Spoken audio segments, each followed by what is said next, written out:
Well, over the weekend, things heated up in the stand down between Elon Musk and Brazil. So, bit of a story here. One of their Supreme Court justices had ordered that some X accounts, Twitter accounts, were blocked. And Elon Musk, being a defender of free speech, as he is very much an absolutist, was basically like, no, thank you very much. I'm going to unblock these. That's what he said on Saturday. He said it was unconstitutional that Brazil had done this and he was going to let these accounts loose. He even called upon the Supreme Court Justice, Damares, to resign. Here's, what's the word? What do you guys do for a living again?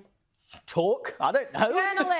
Journalist Michael Schellenberger telling us more about this from Brazil. He went there to be on the ground. 3 days ago, I arrived in Brazil and published the Twitter files for Brazil. They show that G. Moraes has violated the Brazilian constitution in multiple ways. He illegally demanded that Twitter reveal private information about Twitter users who used hashtags that he considered inappropriate. He demanded access to Twitter's internal data, violating the platform's policy. He censored on his own initiative, without any respect for due process, posts on Twitter by parliamentarians from the Brazilian Congress. And Moraes tried to turn Twitter's content moderation policies into a weapon against supporters of then-President Jair Bolsonaro. So the case is raging on. Brazil threatened Elon Musk with arresting his staff, ousting him from the office, the ex-office there in Brazil, and we still, as yet, do not have a resolution. Elon Musk keeps tweeting about it, just being like, Damares, why are you doing this? What are you doing, buddy?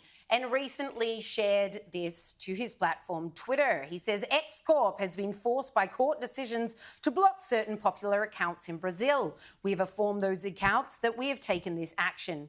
We do not know the reasons these blocking orders have been issued. We do not know which posts are alleged to violate the law. We are prohibited from saying which court or judge issued the order or on what grounds. We are prohibited from saying which accounts are impacted. We are threatened with daily fines if we fail to comply. And of course, finishes with yet another promise to stand up for freedom of speech. So here we have Brazil, sounding a lot like our e-safety commissioner, threatening Elon Musk and his platform with fines and other punishments. And he's simply saying, line in the sand, I am happy to go to court as many times as you guys drag me and stand up for freedom of speech literally across the world at this point.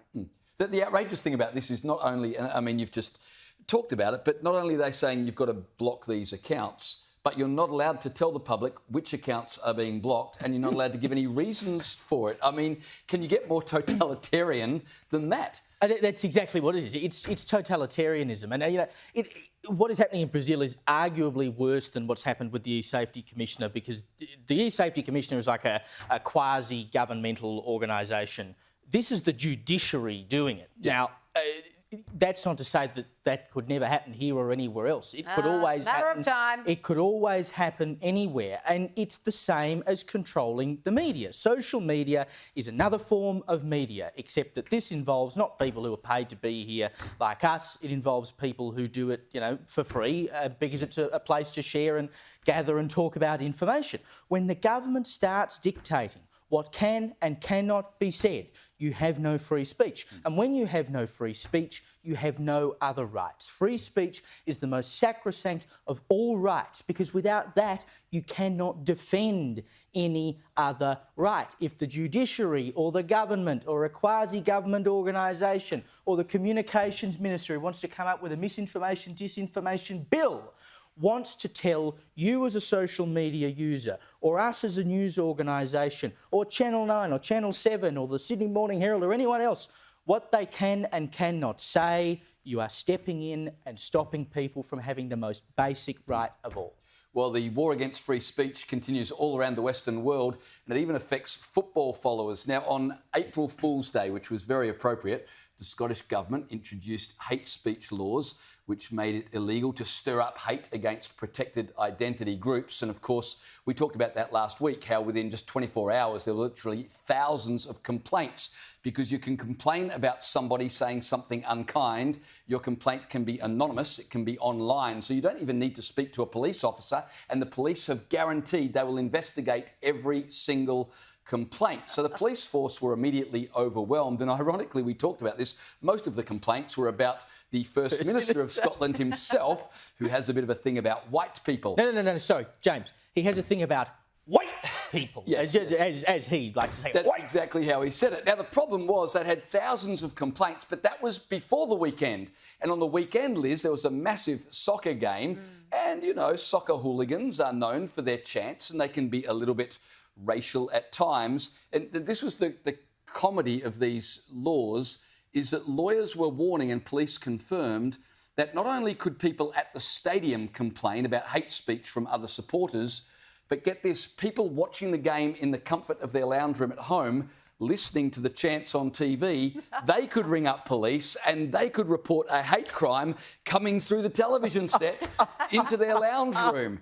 And so this was the situation they had at the weekend. They were expecting thousands of complaints. Now, the police have not been forthcoming. They said there were complaints, but curiously, they've not been willing to say how many complaints or how serious they were. But these laws are so ridiculous now that an article in the Belfast Telegraph at the weekend found that 68% of Scottish people now believe, after just 1 week with these laws in effect, that they should be repealed, because not only are they ridiculous, but they are tying up police resources. And instead of investigating rapes, murders, break and enters, you've got police running around chasing down literally thousands of anonymous complaints about naughty words. For verbal crimes, thought crimes that they had the audacity to verbalise.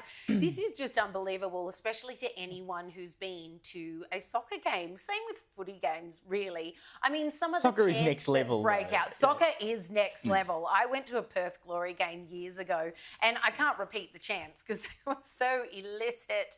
But I did go to a soccer game at the Arsenal Stadium. I was in the UK and they were playing Tottenham. And just hearing the many thousands of people roaring these songs like "Stand Up If You Hate Tottenham," and the whole stadium stands to its feet. But they were chanting hate all evening, and everyone was having a great time because obviously it was their home ground. If you want to get rid of that, I mean, do me a favour, cancel soccer altogether, because that is part of the culture. It is fun. It is funny. I'm sure Tottenham gave it back to them just as badly, were they to be on their home ground. It is simply idiocy for the police to be chasing. Also, if it's a chant with that many thousands of people chanting it, yes. how on earth are you supposed to prosecute? You literally had 48,000 people committing a hate crime at the exact same time. What you've got to do is go and lock the gates, put the padlocks on the gates at the ground, and then you just put a great big dome over the place so no one can escape, and then the coppers go in and just arrest every single one of them. That is the only thing for it. But what about hate crime coming through the television? Well, I know. Well, I'm starting to wonder because, of course, when we talked about this story last week, we read out a number of tweets from J.K. Rowling, who was alleging that she may have herself committed a hate crime by sending those tweets and was inviting the coppers in Scotland to come and visit her when she returns to Edinburgh. So could it be that by us reading out those tweets as we did last week, we have committed the hate crimes into your living room or your bedroom or wherever you are tonight listening to it? And if you're watching on YouTube from Scotland, maybe you've complained about us too. I don't know. I look forward to the Scottish police flying over here to come and arrest me because, I mean, that'd be a hell of a lot of fun and certainly a good yarn to talk about on this program. But I'm almost glad that this has gone the way it has. Yeah. Because, I mean, I'm glad that it's become such a mockery. But I'm glad that Scotland actually passed the law so it could be the mockery that it is, because it proves how bad it is and will scare people off. In the same way that in Western Australia, of course, they put up those cultural heritage laws, right? And they were, how great is this? You know, you won't be able to put a fence post in the ground without consulting the local Aboriginal people. And it was such a disaster that it was repealed within a month. And so every other state then sort of looks at that and goes, OK, I don't think we're going to go down that road.